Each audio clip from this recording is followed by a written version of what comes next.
Hoje eu queria ministrar sobre um assunto aqui que eu julgo ser muito, muito importante, né? O pastor Rodrigo, ele está ministrando lá em Guará uma série de mensagens e parece que é meio longa até, não é muito curta, eu acho, pelo que eu vi. E ela está falando sobre o arminianismo e o calvinismo. Ele está falando, o título da série é Por que eu não sou arminiano? Por que eu sou calvinista? É mais ou menos isso, o título da série. E ele, segunda vez que ele vem aqui, e ele fala sobre isso. E eu aqui eu posso até estar errado, mas eu imagino que ainda das próximas 2 ou 3 vezes que ele vier, provavelmente ele ainda vai continuar falando sobre isso. Provavelmente. Né? E ele tem ministrado sobre isso lá na sua igreja, e quando ele vem também fala sobre isso. E eu suponho que ele está partindo do princípio, né? Ele está ministrando partindo do princípio que você sabe exatamente o que é calvinismo e o que é arminianismo, né? Só que eu creio que tem pessoas aqui que não sabem direito o que é, né? Então, se você não sabe direito o que significa, o que é calvinismo, o que é arminianismo, como começou, né, isso aí, de onde veio, a raiz disso daí, se você não sabe direito a raiz disso daí, você vai ter dificuldade de compreender a pregação dele, né? Então eu queria explicar para vocês, de maneira bem clara, bem objetiva, bem simples. Eu já falei sobre isso aqui, mas faz um bom tempo muitos não estavam aqui, tem gente que entrou novo na igreja. Você que já ouviu isso aqui, sempre tem para aprender um pouquinho mais. Como eu disse, a palavra pregação não é só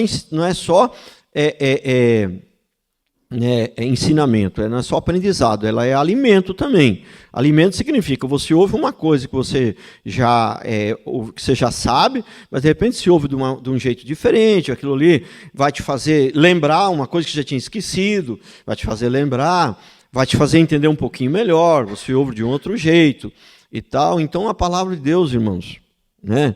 Não pense que porque você já ouviu, você já sabe um pouquinho sobre aquilo ali, ela não vai ser importante para você. Nunca pense isso. Ainda que você tenha ouvido 10 vezes. Você vai ouvir a de número 11, ainda tem coisa para você aprender. E sempre tem essa questão de que vai trazer de volta aquilo que você já sabia, que de repente você já tinha esquecido também, né? Então, eu quero falar da base, do alicerce, né, desse negócio do arminianismo e do calvinismo. Como surgiu isso, onde começou, né? Quero falar essa base, né? Porque ele já prega do meio para frente, né? Pressupondo que você já sabe a diferença, né? Porque somos uma igreja calvinista, poxa. Se você não saber a diferença, aí fica ruim, né? Aí significa que o pastor também não está pregando direito, né? Que todo pentecostal, ele é arminiano, viu? 90% dos pentecostais, eles não sabem que são arminianos, mas todos eles são arminianos, entendeu? E ali em torno de 10% eles sabem que são arminianos, mas 90% não sabe. Né? É igual esquerdista, né? Esquerdista, né? A maioria deles não sabe. Tem a Gleisi Hoffmann, tem o coisa lá, tem os endemoniados lá que eles sabem que são esquerdistas, mas a maioria não sabe. A maioria não sabe, entendeu?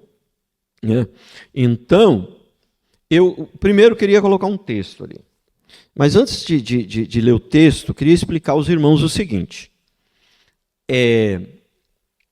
Quando a gente fala de calvinista, não, eu sou calvinista, o mais comum é a gente escutar: eu não sigo a homens, eu sou de Cristo, eu sigo a Cristo. É muito comum a gente escutar isso, né? E aí, baseado em muitos textos da Bíblia, mas principalmente neste aqui, que eu vou ler, é que eles falam isso, né? E eu vou ler o texto. 1 Coríntios 1, 10 a 13. Rogo-vos, irmãos, pelo nome do nosso Senhor Jesus Cristo, que faleis todos a mesma coisa, e que não haja entre vós divisões, né? Antes sejam inteiramente unidos na mesma disposição mental, no mesmo parecer. Pois a vosso respeito, meus irmãos, fui informado pelos da casa de Cloe, Não é o tema aqui hoje, mas vou dar um parêntese aqui, rapidinho. Fui informado pelos da casa de Cloé. Então, quando está acontecendo uma coisa bem grave na igreja, e você sabe, não é uma fofoca, eu ouvi dizer, não, você sabe, você viu, você tem que trazer a informação para a liderança. Se você não fizer isso, você está pecando. Porque você está vendo uma coisa grave acontecer, você está vendo, aconteceu com você, e você não traz para a liderança. Quer dizer, você não está nem aí. Se a igreja afundar, problema deles. Isso não é papel de crente. Fui informado pelos da casa de Cloé. E os da casa de Cloé souberam que tinha uma divisão grave ali, eles vieram trazer a notícia. Entendeu? Tá, mas isso não é a pregação de hoje. Se nós for sair para essa linha, aí eu não consigo pregar a mensagem que eu queria, né? Tá certo? Aí foi só um parêntese para, né? Tá, mas vamos continuar então. Fui informado pelos da casa de Cloé de que há contendas entre vós, né? Refiro-me ao fato de que um de vós dizer, eu sou de Paulo, e eu de Apolo, eu de Cefas, e eu de Cristo. Acaso Cristo está dividido? Foi Paulo crucificado em favor de vós, ou fostes, porventura, batizados em nome de Paulo? Tá aí, tá bom. Então, veja bem, segundo a palavra de Deus, tendo estudado o contexto todo ali, primeira coisa que eu queria dizer a vocês, os carnais ali, segundo a Bíblia, segundo Paulo, não é o que era de Paulo, de Apolo, de Cefas. Esses eram carnais e aquele que falou, eu sou de Cristo, esse aí era espiritual. Não. Eles eram todos carnais. Esse que falou, eu sou de Cristo, era carnal também, igual aos outros. Entendeu? E geralmente, esse que fala, eu sou de Cristo, é o pior. Geralmente, porque esse é o que tem o telefone vermelho, que fala direto com Deus, que é alguém de um nível superior, entendeu? Geralmente é assim, é esse que fala, eu sou de Cristo. Né? E o que a Bíblia está condenando ali, eu sou de Paulo, no sentido de tomar partido em divisões. Entendeu? O sentido do texto é esse. Entendeu? O sentido do texto é esse. Não tem nada a ver com a história do calvinismo. Nada a ver. Nada a ver. O sentido ali, eles estavam fazendo divisões, né? E as pessoas tomando partido e aumentando ainda mais a divisão.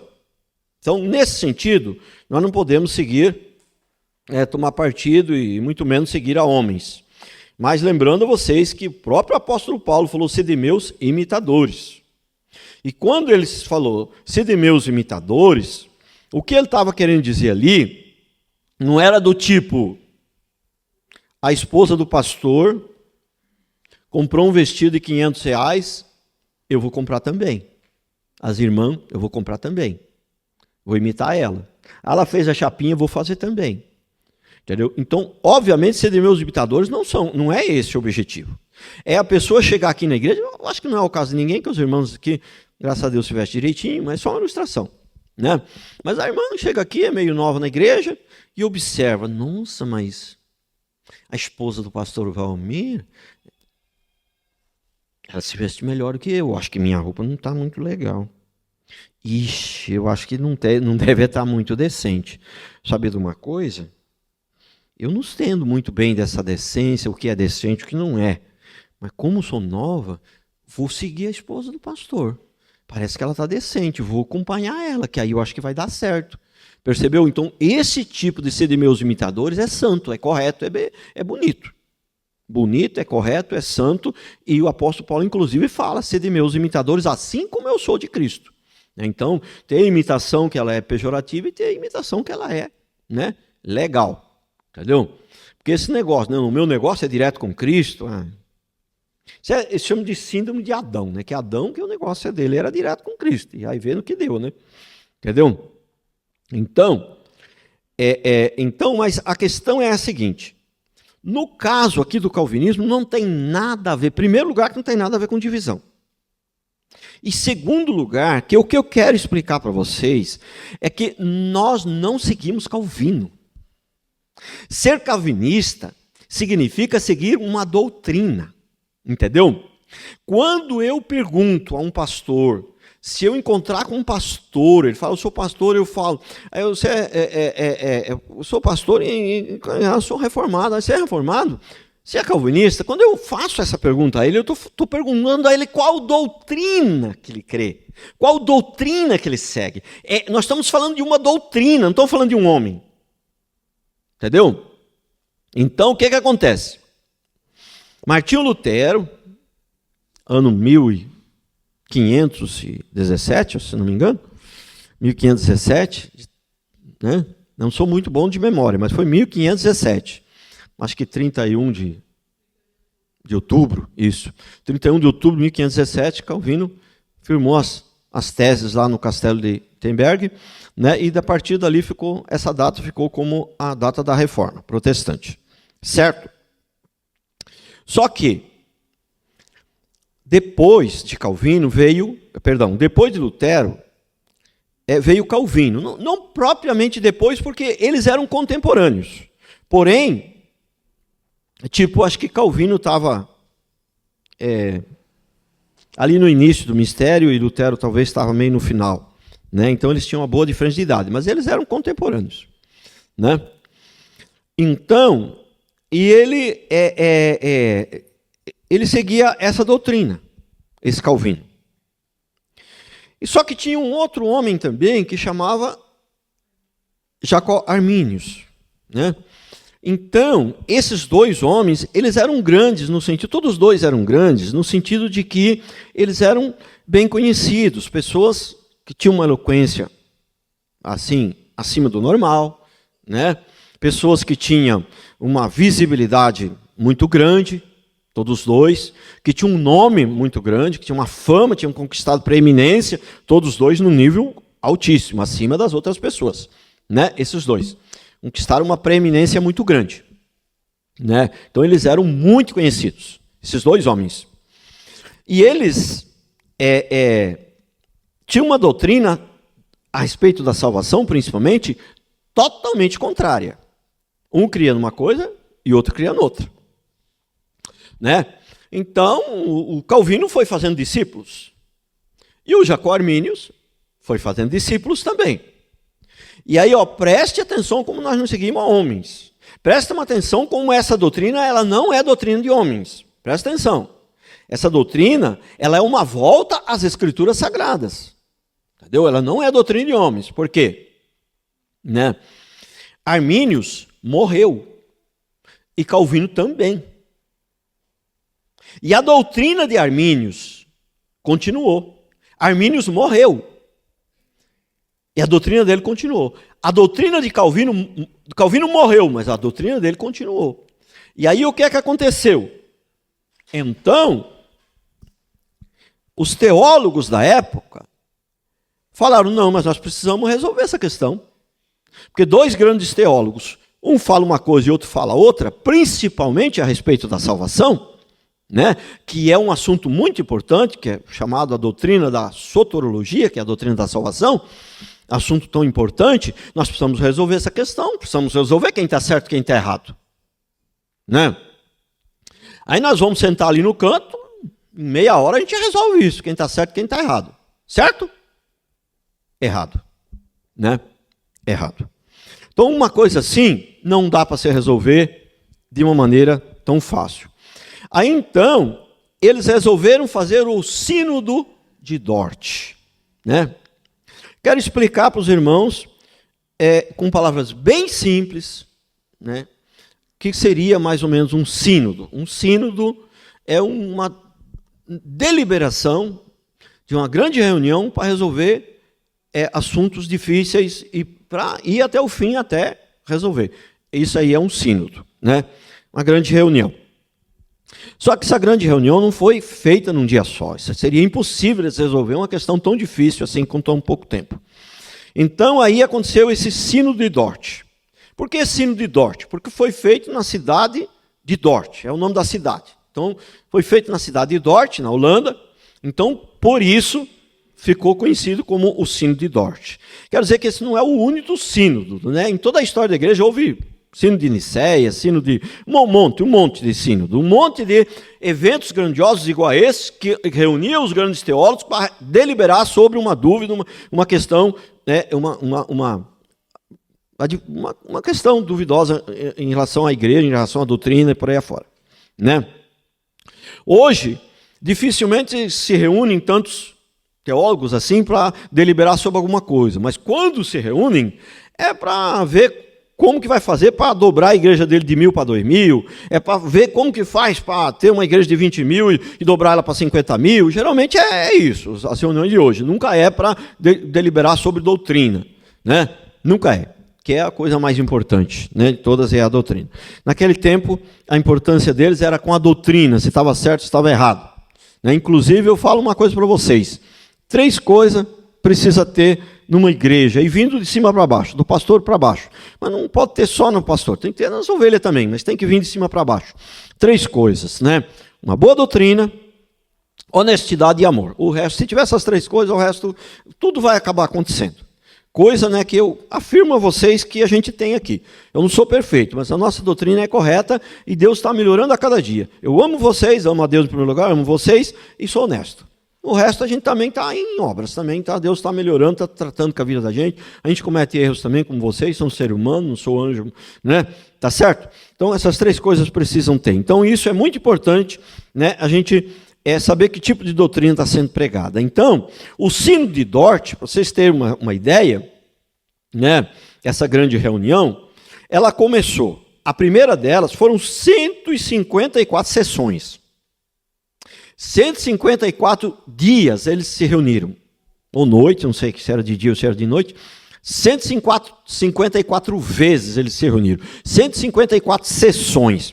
Então, a primeira sessão, a primeira reunião foi no dia 13 de 11 de 618. A última foi no dia 9 de 5 de 619. Já prestou atenção que a Reforma Protestante com Lutero começou no ano de 1517, que eu falei, né? 1517. Então já prestou aqui que nós já estamos em 1618, 100 anos depois. Quer dizer, Lutero já tinha morrido fazia tempo. Muito tempo. Naquele tempo o pessoal não vivia 100 anos não, irmão. Naquele tempo era 50 anos que eles viviam. Entendeu? E Lutero e Calvino e Armínio tinham morrido fazia pouco tempo. Lutero já tinha morrido fazia muito tempo. Entendeu? E Lutero era calvinista? Não, porque não tinha a doutrina de Calvino ainda, mas Lutero era calvinista no sentido de que a doutrina dele, se a gente for pesquisar lá, bate com o que Calvino fala. Entendeu? Não bate com o que Armínio fala. A doutrina de Lutero não bate com o que Armínio fala, bate com o Calvino. Entendeu? Né? Eu não tinha esse nome calvinista porque Calvino não existia ainda. Né? Entendeu? Então, foram mais de 100 pessoas, em torno de 115, 120 pessoas, participaram dessa grande reunião. Mais de 80 teólogos com direito a voto. Porque depois de terminado essa reunião, foi votado quem era a favor de um e quem era a favor de outro, dessa doutrina daquela.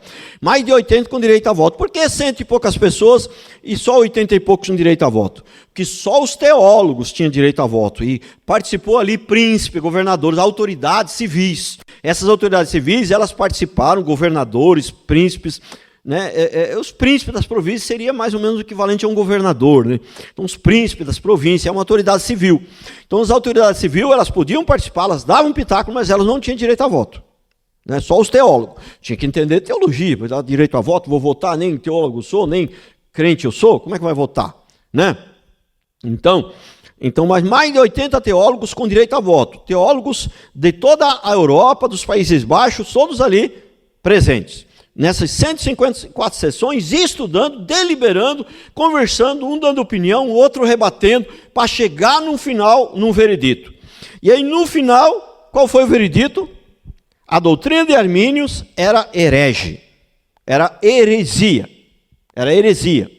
E a doutrina de Calvino estava correta. Então, esta foi a conclusão chegada. Inclusive, esses arminianos foram, a maioria, expulsos a maioria aceitou a deliberação, não sei se a maioria, mas acho que sim, a maioria, sim. Se não foi a maioria, foi uma boa parte. Acho que a maioria. Aceitou a decisão, não, se estão dizendo, se foi deliberado por tantos teólogos, por tantos homens de Deus, que a doutrina de Calvino está certa, nós vamos, a partir de agora, seguir essa daí. Nós aceitamos o que foi decidido aqui. Só que alguns não aceitaram. Alguns não se conformaram com essa decisão, né, do Sino de Dort. E continuaram achando que a doutrina correta era de armínios. Né? Só que como eles foram, inclusive, expulsos das cidades, entendeu? Eles foram, né, ali considerados como malditos, como hereges mesmo, entendeu? Então essa doutrina ficou abafada. Ela nunca deixou de existir, mas ela ficou abafada, entendeu? Ela ficou sem ter preeminência, sem ter... Né? E quando que ela voltou? Como que ela voltou? Como? Tchan, tchan, tchan, tchan. Como o pentecostal. Pentecostal que trouxe de volta essa doutrina. Por isso que eu falo para vocês, todo pentecostal ele é arminiano.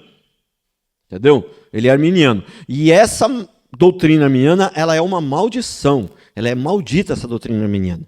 Entendeu? E aí todo pentecostal então vai para o inferno? Lógico que não. Porque muitos deles vão para o céu pela mesma graça, que nós que temos uma doutrina melhor, não somos salvos pela nossa doutrina, somos salvos pela graça, muitos deles também vão ser salvos pela mesma graça que nós. Entendeu? Mas isso significa que, por fato de ter muitos pentecostais ali que vão ir para o céu, não significa que a doutrina deles, isso não melhora a doutrina em nada. A doutrina arminiana é errada. Entendeu? Muitos vão ser salvos, até mesmo porque eles não sabem nem que é Armínio, a maioria deles não estuda nada, entendeu? E tem a graça do Senhor, a misericórdia do Senhor, entendeu? Mas sei lá, né? Não podemos fazer que nem aquele. Então, já que quanto mais a gente estuda, quanto mais a gente sabe, mais rigoroso vai ser o juízo, então não vamos estudar, vamos fazer igual os calvinistas que não estudam nada, né? Não é por aí. Caminho não é por aí, vocês sabem disso, já foi ensinado aqui, né? Então, né, tendo deliberado nessa grande assembleia, né, nesse grande ajuntamento, essa grande reunião, tendo deliberado, né, e chegado à conclusão que a doutrina calvinista é que estava correta, então foi sistematizado ali, não por Calvino, porque Calvino já tinha morrido, por aquela equipe toda, foi sistematizado os 5 pontos do calvinismo. Certo? Foi sistematizado isso. E primeiro ponto. Primeiro, depravação total. Depravação total. Né? Então, Calvino ele crê que o homem foi depravado na sua plenitude, total. Morreu. Ele não desceu quase até o fim. Ele desceu até o fim. Ele morreu. O homem está morto. Para baixo da morte não tem mais nada. Né? Desceu às profundezas até a morte é o final. Então o homem ele morreu, ele estava morto pelo pecado. Então a depravação é total, ela não é mais ou menos. Entendeu? O arminiano não. O arminiano ele falava que o homem ainda tinha coisa de bom. Tinha muita coisa boa no homem. Entendeu?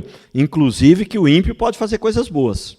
Eu já ensinei os irmãos, o ímpio pode fazer coisa boa, mas é Deus usando ele, não é ele que faz, é Deus fazendo através dele. Porque Deus pode usar um ímpio, pode usar uma mula, pode usar quem for, mas é Deus fazendo, não é ele. Porque ele partindo de si mesmo, ele não consegue fazer nada de bom.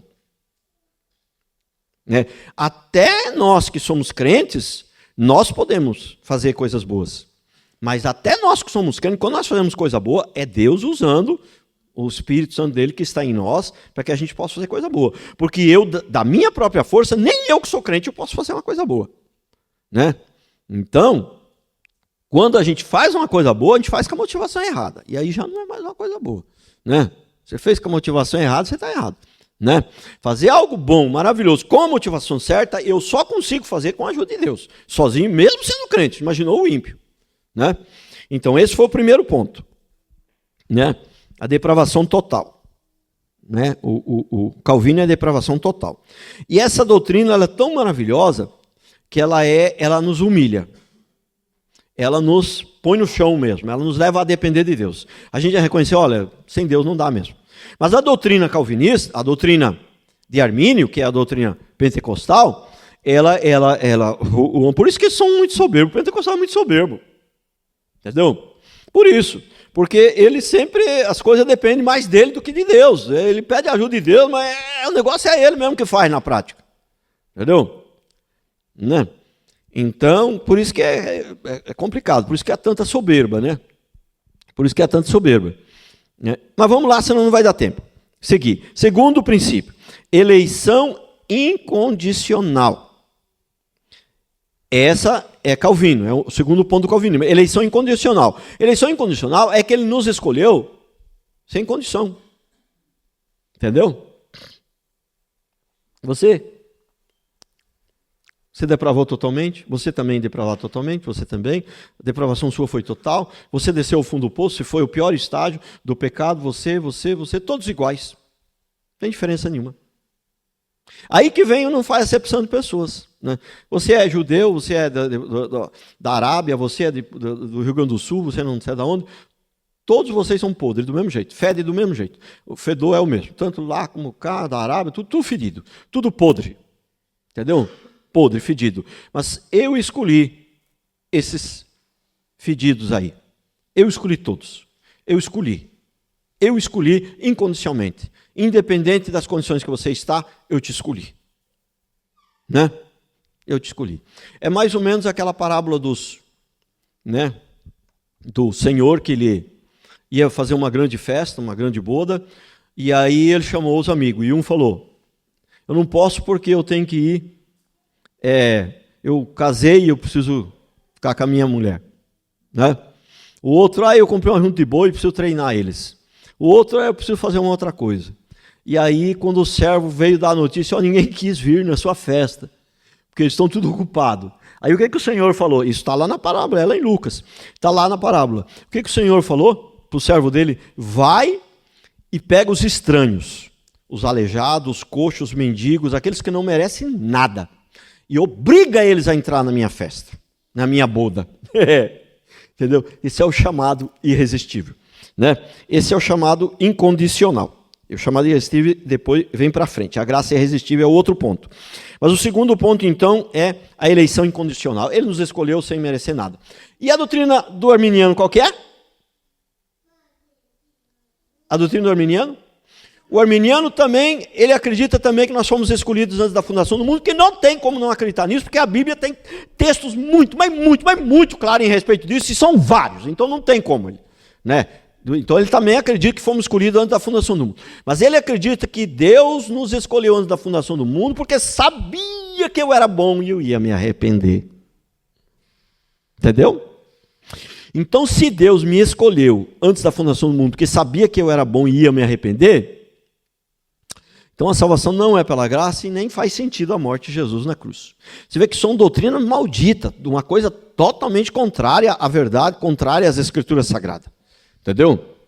Né? Então, terceiro ponto. Expiação limitada ou eficaz. Né? Essa aqui é a doutrina mais polêmica. Inclusive, a igreja que a gente frequentava, o pastor principal lá, ele falava que eles são pentecostais. Mas às vezes ele falava, não, mas eu também sou calvinista, só que eu sou de 4 pontos, eu não sou dos 5 pontos. Porque eu não concordo com o terceiro ponto. Entendeu? Esse aqui é o mais, porque lá não tinha essa bagatela de perder salvação, esses negócios não tinha, apesar de ser uma igreja pentecostal, né? Mas a maioria, 90% das igrejas pentecostais tem esse negócio de perder salvação, né? A igreja que a gente ia, ela era pentecostal, mas não era essa, né? Como é que eu poderia dizer? Pentecostal um pouquinho mais moderada, né? Tinha um pouquinho mais parecida com os reformados. Né? Mas era pentecostal. Então, eleição incondicional. O terceiro ponto é expiação limitada. O que significa ou eficaz? Entendeu? Expiação é o seguinte, a expiação fala do pagamento do pecado, o pagamento da dívida. Entendeu? Então, e expiação limitada, significa que ela é limitada, significa que ela não é para todos. E Jesus não morreu por todos, ele morreu só pelos eleitos, só pelos escolhidos. Eu prefiro mais a palavra, em vez de expiação limitada, porque isso pode dar um entendimento errado, como se Deus tivesse algum limite, alguma coisa. Prefiro expiação eficaz. Eficaz é o seguinte, aquele que ele chamou, não tem como dizer não. Por aquele que ele morreu, se ele morreu por João, João vai ser salvo. Não tem como ele morrer por João, por Pedro, por Paulo, e só João ser salvo. Porque aí a morte dele não seria eficaz. Deus deixaria de ser perfeito. Entendeu? Então, se ele morreu por todos, e só 1/3 vai para o céu, que a gente imagina que, sabe, 10, 20% vai para o céu, que é menos, porque a Bíblia é bem clara, né? Em toda a história da Bíblia, o povo de Deus sempre foi a minoria, e a Bíblia diz que o caminho largo é o caminho estreito, e aqueles que vão pelo estreito são a minoria, e é esses que são salvos. Entendeu? Então, que Deus perfeito é esse? Que morre por todos e só uma parte a ser salvo. E o resto, então a morte dele não foi perfeita. Então o pagamento dele não foi eficaz, não foi, entendeu? E sempre lembrando que o amor de Deus, ele não acaba. Ele não tem fim. Porque o verdadeiro amor não tem fim. Ele não acaba. Então eu volto para uma outra doutrina que diz assim: Deus ama todos? Não. Ele ama todos quem? Você vai encontrar na Bíblia textos que diz que Deus ama todos, mas tem que ver o contexto. Todos quem? Todos os eleitos, todos os escolhidos. Deus ama os filhos do diabo? Não. Se eu acreditar que Deus ama os filhos do diabo, eu tenho que acreditar que ele ama o diabo também. Aí nós vamos para o fundo do poço. Aí é, né? Você entendeu? E os filhos do diabo quem são? Seres extraterrestres com 4 metros de altura? Filhos do diabo são os seres humanos, filhos de alguém que está aqui, pais de alguém que está aqui, que não se converteu de jeito nenhum. Esses são filhos do diabo. E esses Deus não ama. Porque o amor de Deus não acaba. Se Deus amar todos e depois ele ama a pessoa e vai jogar quem ele ama no inferno? Entendeu? Não, imagina. Não. As pessoas que vão para o inferno, elas vão por causa da ira de Deus. É por causa da ira de Deus que elas vão ser jogadas no inferno, que elas vão ter que pagar o que elas fizeram. Entendeu? Para fazer a justiça. Deus é irado ou Deus está com ira deles? Ou ele ama eles ou é ira deles? Como é que é isso? Uma hora Deus ama eles, outra hora Deus está irado. Não, peraí. Deus não muda. Entendeu? Então, na doutrina calvinista, Jesus não morreu por todos, ele morreu pelos eleitos, pelos escolhidos. Por isso a morte dele é eficaz, Eficaz. Todo aquele pelo qual ele morreu, aqueles que tu me desses, nenhum vai se perder. Nenhum vai se perder. Então, terceiro ponto do calvinismo. O quarto ponto do calvinismo é a graça irresistível. Graça. Então, a graça irresistível, ele faz um chamado individual irresistível. Não é que você seja obrigado a ser salvo, a aceitar a salvação. É que você não consegue dizer não. A graça é tão irresistível, o convite é tão forte, ele é tão maravilhoso que você não tem forças para dizer não. É como se fosse um ímã. Você não é obrigado a ir para o lado do ímã, mas o ímã ele te puxa e você não tem força para resistir. Então é a graça irresistível. Porque se você tivesse força para resistir, você resistiria. Você rejeitaria a Deus 1, 2, 10, 1000 vezes. Porque o homem, por causa do pecado, se tornou inimigo de Deus. Prestou atenção? Inimigo. O inimigo não quer estar com o seu inimigo. Entendeu? Então, graça irresistível. O homem não pode dizer não. Ele não consegue dizer não. Então, e vamos para o quinto ponto. E o quinto ponto, e talvez eu acho que o mais importante, é a perseverança dos santos. Entendeu? Então, na doutrina de Calvino, quem é salvo, ele não vai se desviar. Porque Deus vai fazer com que ele persevere até o fim. Porque diz que aquele que é crente, ele pode até cair, mas ele não ficará prostrado, porque quem é crente é forte. Não, porque quem é crente, o Senhor o levanta. O Senhor não permite, Deus não permite que ele fique prostrado. Então, é mais ou menos o seguinte. Pastor antes gostava de dar uma ilustração que eu gosto bastante, Que não sei onde ele aprendeu, mas independente dele ter aprendido em algum lugar, ou ter sido ele mesmo que ouviu de Deus, não interessa. O que interessa é que a ilustração é importante, é boa, E ele falava o seguinte, que é mais ou menos como se você tem um filho pequeno, Você tem um filho, tem lá o seu filho, uma criança, e você quer deixar uma herança para ele. Você quer deixar um grande valor para essa criança. A ilustração ali, pastor Antos. Então você tem um filho, Aí você quer deixar uma herança para ele, você quer deixar algo para ele. Né? Você não sabe o que vai acontecer amanhã e tal. Aí você tem uma pérola, uma barra de ouro, sei lá. Você quer deixar para ele, fala, olha meu filho, para a segurança sua, da sua vida, né? Para nunca lhe faltar nada, eu tenho isso aqui de muito valor, uma barra de ouro. Isso aqui o valor é gigantesco, é muito grande. Vou dar ela para você, né? Para você, isso aqui, ela é sua, entendeu? E você vai ficar com ela, ela é sua. E isso aqui vai né, te guardar, de nunca passar necessidade, porque o valor aqui é muito alto. Só que tem uma coisa, como você, né, é uma criança, então eu não vou deixar ela entregá-la na sua mão. Ela é sua, né? Ela é sua, mas não vou entregá-la na sua mão. Porque se eu entregá-la na sua mão, você vai perder ela. Então ela vai ficar comigo. Quando você tiver que crescer, quando você tiver tamanho, idade para ter ela, né, aí eu te dou. Então ela vai ficar comigo. Mas ela é sua, mas ela vai ficar comigo. Assim é a salvação. Então Jesus morreu na cruz, entendeu? E nos deu a salvação. Aí ele vem e fala para nós, olha, o negócio é o seguinte, você está salvo. Mas essa salvação, quem vai cuidar dela, que vai proteger ela, que vai cuidar dela, sou eu. Se eu entregá-la para você cuidar, você vai jogar lá fora, você vai perder. Então, eu que vou tomar conta. Ela é sua. Você está salvo. Ela é sua. Você está salvo, está sendo salvo, será salvo, mas eu que vou tomar conta dela, para você não perder. Correto? Então, nós não vamos se desviar, não é porque nós somos bons. Nós não vamos nos desviar porque Deus não vai permitir. Mas Deus pode permitir que um servo dele dê uma desbandeada e tal? Pode, tem até o caso lá do filho pródigo e tal. Mas ele voltou, não demorou muito não, ele voltou.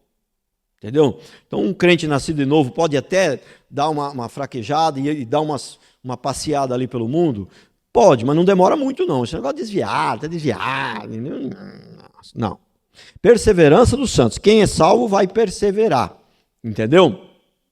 E aí vem aquela acusação dos pentecostais. Ah, mas então se não perde salvação, e aí, por isso que crente não perde salvação. Perseverança dos santos aqui é respeito da perda de salvação. Nós não cremos que crente perde salvação. Aí vem os arminianos, são os pentecostais de hoje, né? Ah, mas aí então quer dizer que eu posso me atolar no pecado que eu não vou perder? Você pode se atolar no pecado, sim, porque se atolar no pecado é porque você não é salvo, vai direitinho para o inferno.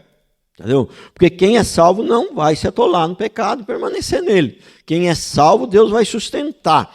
Então, nós não somos salvos pelas boas obras que temos, mas somos salvos para as boas obras. Entendeu? Então, as boas obras elas vêm depois, elas não vêm antes. Né? Então, uma prova de que nós não somos salvos pelas obras é o ladrão da cruz. O ladrão da cruz se arrependeu do pecado lá na cruz, morreu na hora. Foi salvo, então não tem salvação pelas obras, ele foi salvo pela fé, arrependimento, ele creu em Jesus ali, né? Agora, se ele continuasse e não fosse morto naquele dia, levasse mais uns 2, 3, 10 anos para ele ser morto, ele ia mudar de vida, a vida dele seria transformada, viu? Entendeu? Por isso que não existe, a Bíblia diz que pelos frutos se conhece a árvore, entendeu? Então se a pessoa vive atolada no pecado, não adianta ela dizer que ela é crente, não adianta aparecer ministros de louvor, aparecer pastoras com uma sainha que parece um cinto e dizendo que é pastora, dizendo que é crente, dizendo que é evangélico, dizendo que é cheio do Espírito. Não adianta que é mentira. Não adianta que é mentira, porque a Bíblia diz que pelos frutos se conhece a árvore. Entendeu? Pela saia se conhece a pessoa? Sim. Sim. Pela saia se conhece a pessoa. Entendeu? Sabe? Porque uma prostituta ela pode se vestir como uma mulher santa, mas uma mulher santa jamais se vestirá como uma prostituta. Se estiver vestida como uma prostituta, ela não é uma mulher santa, ela não é de Deus. Entendeu? Então, pelos frutos se conhece a árvore. Entendeu? Então, na perseverança dos santos, o Calvino. Quinto ponto do calvinismo é perseverança dos santos. Santo, né? O crente não perde salvação. Por quê? No Armínio perde a salvação. Por quê? Porque ele acha que a salvação é pelas obras. Se eu perco a salvação, se eu cometi um erro hoje e perco a minha salvação, é porque ontem eu tinha a salvação porque eu era bom. Então não é graça. Prestou atenção como essa doutrina arminiana, ela é maldita mesmo. E olha, quando eu estou falando maldita, eu estou falando baseado na Bíblia, viu? Porque a Bíblia diz que quando vier alguém com uma doutrina que seja claramente contra o que Paulo pregou, o que os apóstolos deixaram, quando vier uma doutrina assim, ainda que seja um anjo trazendo uma doutrina dessa, é para dizer anátema, e anátema no original significa maldito. Entendeu? Então, uma coisa maldita. Então, vocês entenderam que nós não seguimos o homem, daqui nem por lá. Quando eu digo sou calvinismo, eu estou definindo qual doutrina que eu sigo. Conseguiram entender direitinho? Eu tenho a impressão que foi explicado do melhor jeito possível. Se você não entendeu, aí é oração, aí precisa de oração. Aí é só oração. Porque eu não sei explicar melhor que isso aqui. Entendeu? Eu não sei. Eu fiz o melhor que eu pude. E olha que já falei muitas vezes sobre esse assunto, e eu sei até esse assunto de core e salteado. Eu até anotei aqui algumas coisas, porque tem datas aqui, essas coisas, aí é muito para minha cabeça, lembrar de números, né? Mas assim, isso aqui, né? A gente já falou 1 milhão de vezes, né? Então eu não sei explicar melhor que isso aqui, não. Aí é só oração. Mas também, se precisar de orar, não está tudo perdido, não. As coisas precisam de oração mesmo. Não é vergonha, não, precisar de orar a Deus para poder entender melhor. Não é vergonha, não. É por aí o caminho mesmo. Né? Tá certo?